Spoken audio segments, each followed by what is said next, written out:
하늘의 문을 여는 아침에 오신 여러분을 진심으로 환영하고 축복합니다. 이 시간을 통해서 하늘의 열린 문을 통해서 천국을 경험하고 또 경험된 천국으로 오늘 하루를 천국의 소망, 천국의 기쁨, 또 천국의 능력으로 살아가는 내가 살아가는 믿음의 가족들 가운데 임하기를 주님의 이름으로 축원합니다. 오늘은 요한복음 14장 16절부터 18절까지 읽어드리겠습니다. 내가 아버지께 구하겠으니 그가 또 다른 보혜사를 너희에게 주사 영원토록 너희와 함께 있게 하리니 그는 진리의 영이라 세상은 능히 그를 받지 못하나니 이는 그를 보지도 못하고 알지도 못함이라.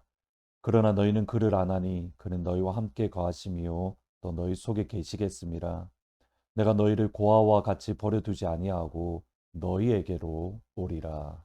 예수님이 이 땅에 오신 목적은 처음부터 십자가의 죽으심입니다. 예수님은 처음부터 예루살렘으로 올라가는 길을 걷기 위해서 이 땅에 오셨습니다. 따라서 예수님은 끊임없이 제자들을 향하여 예수님의 떠나가심에 대해서 말씀을 하셨습니다.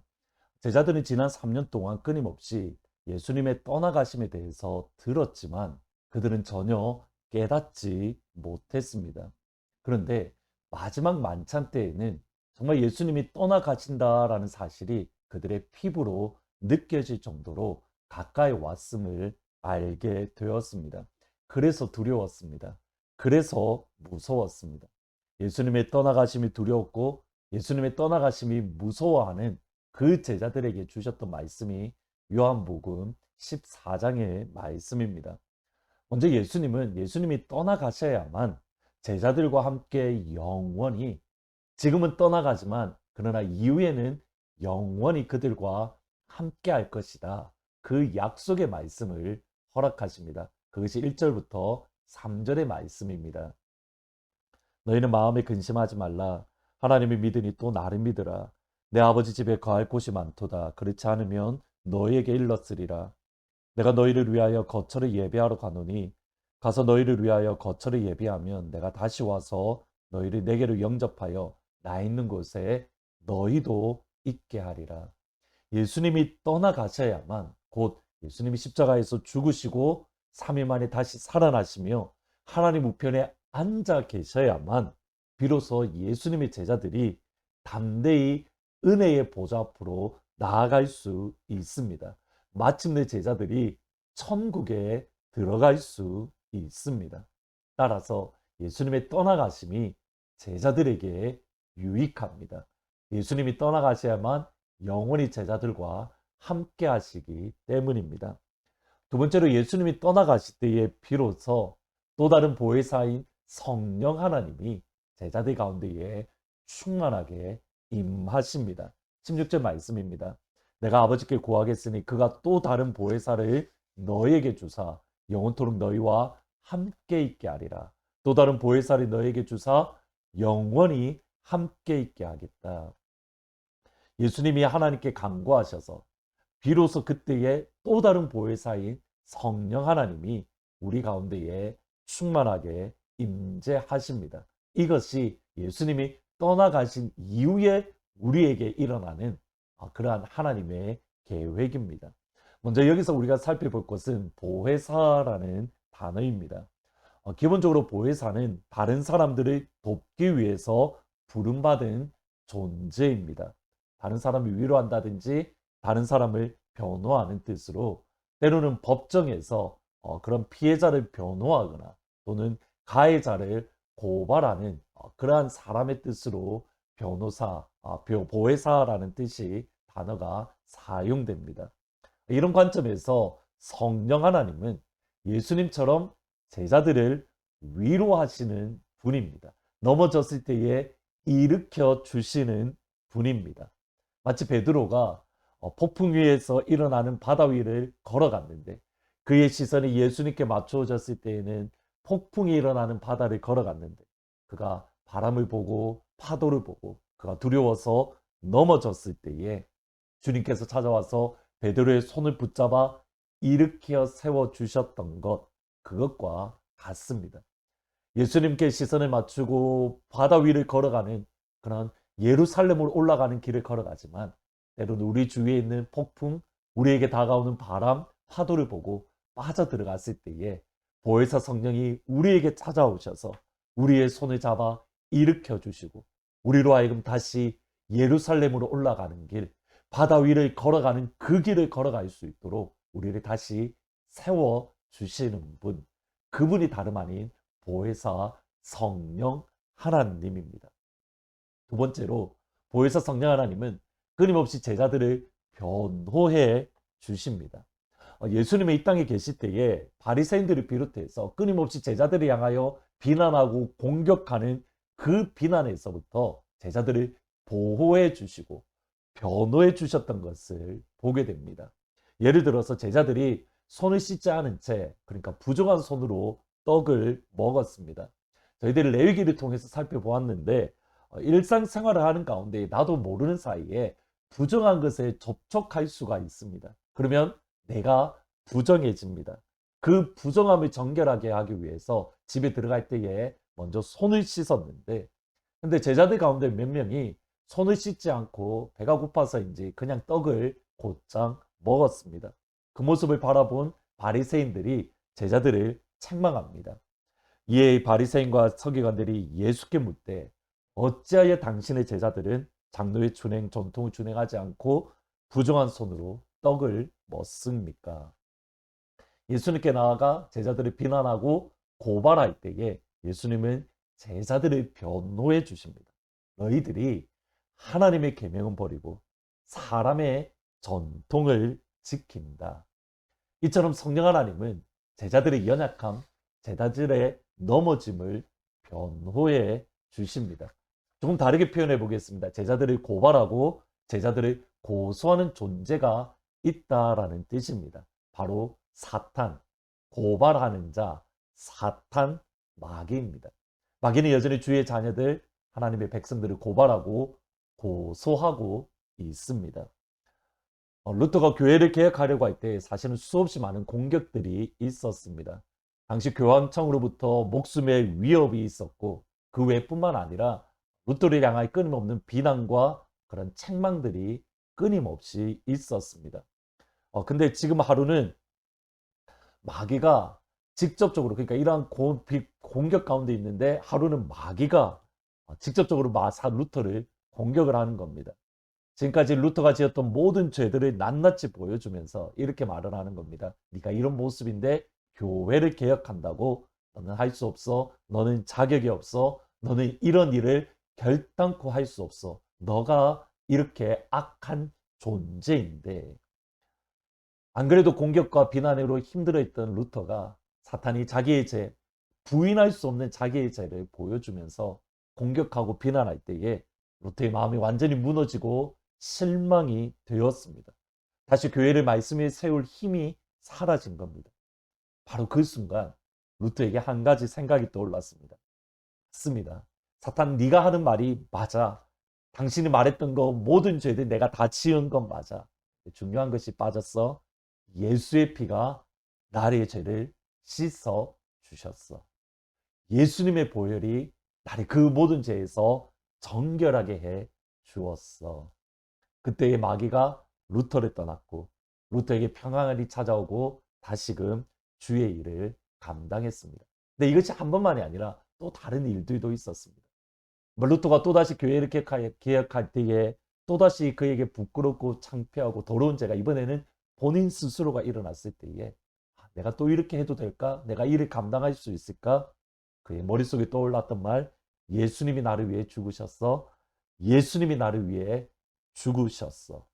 여러분, 루터에게 이 생각이 떠오르게 하신 분이 누구인가? 보혜사 성령 하나님이십니다. 이 모든 것들이 성령 하나님이 제자들을 위해서 이루어 주시는 사역입니다. 여기에서 중요한 것이 있습니다. 그 보혜사 성령님은 이 땅에 있는 몇 명 함께하는 것이 아니라 이 땅에 있는 모든 그리스도인들, 이 땅에 있는 모든 제자들과 함께 하십니다. 17절 18절입니다.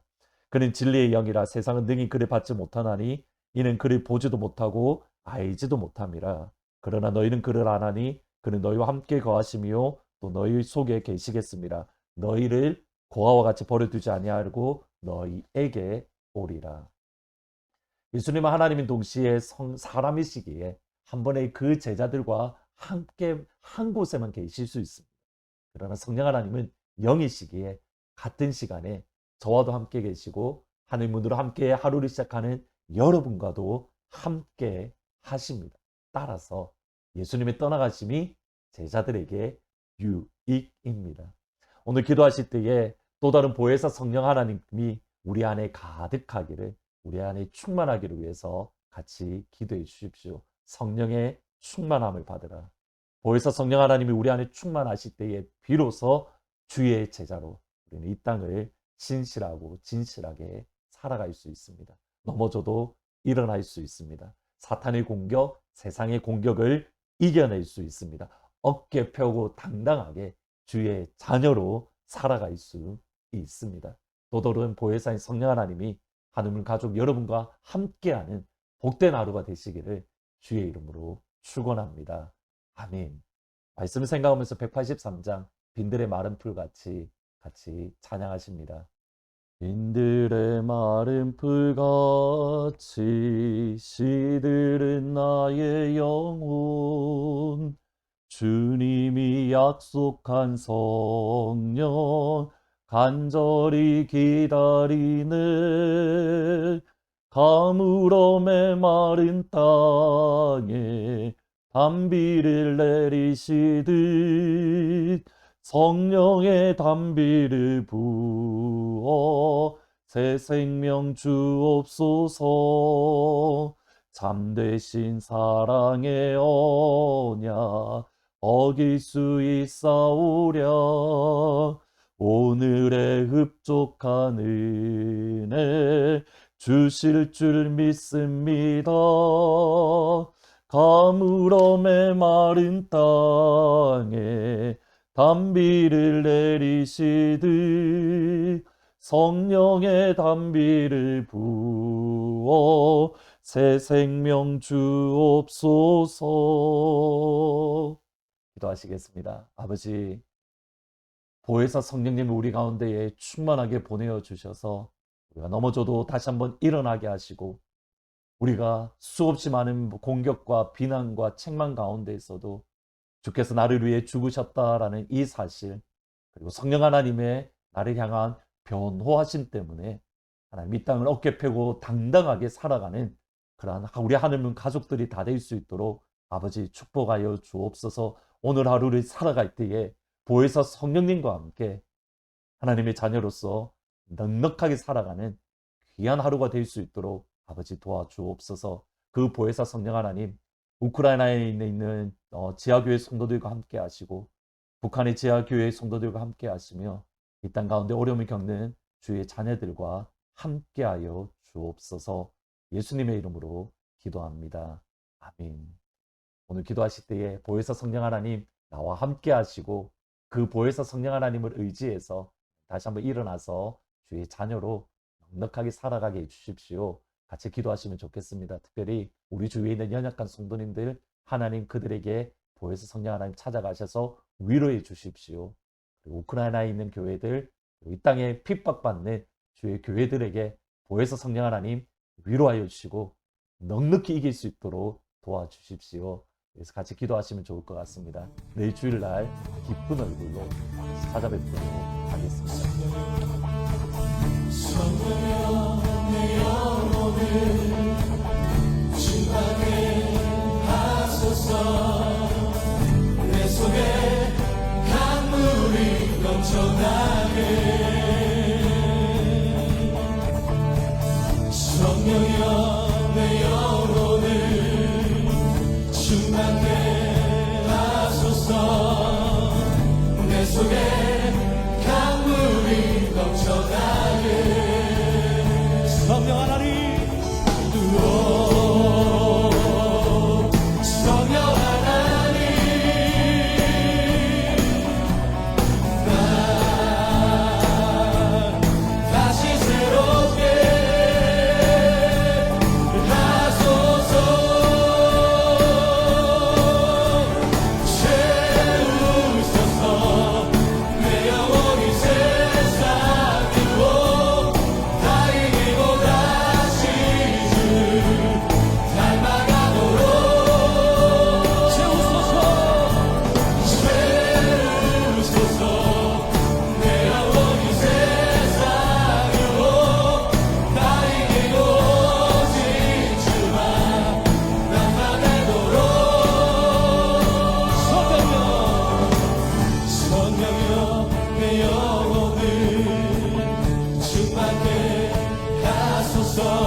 넘쳐나게 성령이여 내 영혼을 성령이여 내 영혼을 충만케 하소서 내 속에 강물이 넘쳐나게 성령 하나님 성령 하나님 나 다시 새롭게 하소서 세우소서 내 영혼이 세상 유혹 다 이기고 다시 주 닮아가도록 세우소서 내 영혼이 세상 유혹 다 이기고 오직 주만 나타내도록 세우소서 할렐루야 세우소서 내 영혼이 세상 유혹 다 이기고 다시 주 닮아가도록 세우소서 할렐루야 세우소서 내 영혼이 세상 유혹 다 이기고 오직 주만 나타내도록 다시 한번 성령이여 내 영혼을 성령이여 내 영혼 주님 앞에 간구합시다 충만케 간절한 마음으로 주님 앞에 나갑시다 내 속에 강물이 넘쳐나게 성령이여 내 영혼을 성령이여 내 영혼을 충만케 하소서 내 속에